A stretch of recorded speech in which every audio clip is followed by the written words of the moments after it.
Hi friends, welcome to Indu's kitchen. இன்றைக்கி நம்மளோட கிச்சனில் வாழைக்காயை வச்சு ரொம்ப சிம்பிளான ரொம்பவே டேஸ்டான கோலா உருண்டை எப்படி செய்கிறதுன்னு பார்க்கலாம்.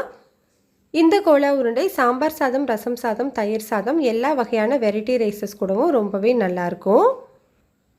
இப்போது இதை செய்கிறதுக்காக நான் இன்றைக்கி 2 வாழைக்காய் எடுத்திருக்கேன். வாழைக்காயில் இருக்கிற இந்த ஓரங்களை கட் பண்ணிவிட்டு இட்லி பாத்திரத்தில் ஒரு 5 நிமிஷம் வேக வச்சு எடுத்து வச்சுருக்கேன். ரொம்ப நேரம் வேக வைக்க வேண்டாம், ஒரு 5 நிமிஷம் வேக வச்சிங்கன்னா போதும். கத்தி வச்சு லைட்டாக அந்த மாதிரி கீறிட்டு இந்த தோல் எல்லாத்தையுமே எடுத்துருங்க. ஈஸியாக உங்களுக்கு எடுக்க வந்துடும்.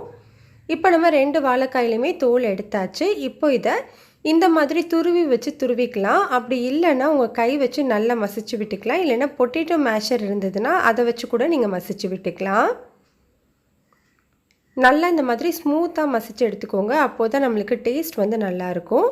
இப்போ இது தனியாக இருக்கட்டும். இப்போ ஒரு மிக்ஸி ஜாரில் ஒரு 8 சின்ன வெங்காயம் சேர்த்துக்கலாம்.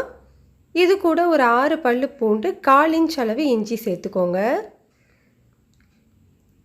இப்போ இது கூடவே 2 டீஸ்பூன் அளவு துருவின தேங்காய் சேர்த்துக்கலாம். கூடவே 1 டீஸ்பூன் சோம்பு, 1 டீஸ்பூன் சீரகம், 1 பச்சை மிளகாய் சேர்த்துருக்கேன். காரத்துக்கு ஏற்றது மாதிரி பச்சை மிளகாயோட அளவை எடுத்துக்கோங்க.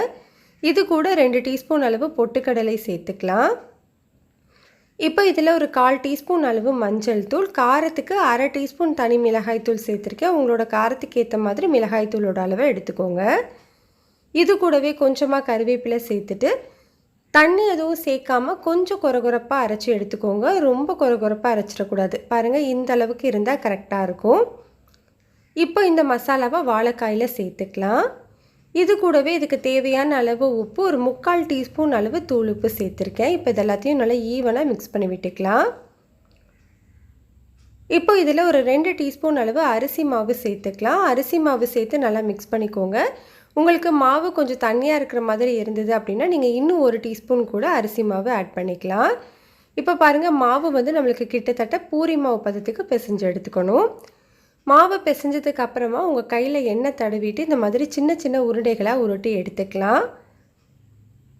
உங்களுக்கு நான்வெஜ் டேஸ்ட்டில் அப்படியே கிடைக்கணும் அப்படின்னா இது கூட நீங்கள் ஒரு 1/2 டீஸ்பூன் அளவு கரம் மசாலா தூள் சேர்த்து நல்லா பிசைஞ்சிங்க அப்படின்னா வாசனை வந்து நல்லா நான்வெஜ் டேஸ்ட்லேயே இருக்கும். இப்போ இந்த மாதிரி வலுன்னு உருட்டி எடுத்துக்கலாம். இது எல்லாத்தையுமே செஞ்சு நான் எடுத்துட்டேன்.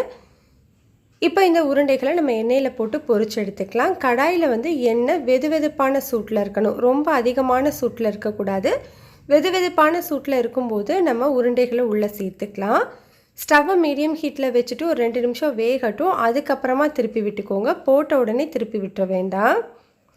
இந்த மாதிரி லைட்டாக கலந்து கொடுத்துக்கோங்க. நல்லா ஈவனாக வெந்ததுக்கப்புறமா நம்ம இதை எடுத்துடலாம். அவ்வளோதான், நம்மளுக்கு ரொம்ப டேஸ்டான வாழைக்காய் கோலா உருண்டை ரெடி ஆகிடுச்சு. கண்டிப்பாக இதை நீங்கள் ட்ரை பண்ணி பாருங்கள். டேஸ்ட் ரொம்ப சூப்பராக இருக்கும். ஈவினிங் டைமில் ஸ்நாக்ஸாக கூட சாப்பிடலாம். ரொம்பவே நல்லாயிருக்கும்.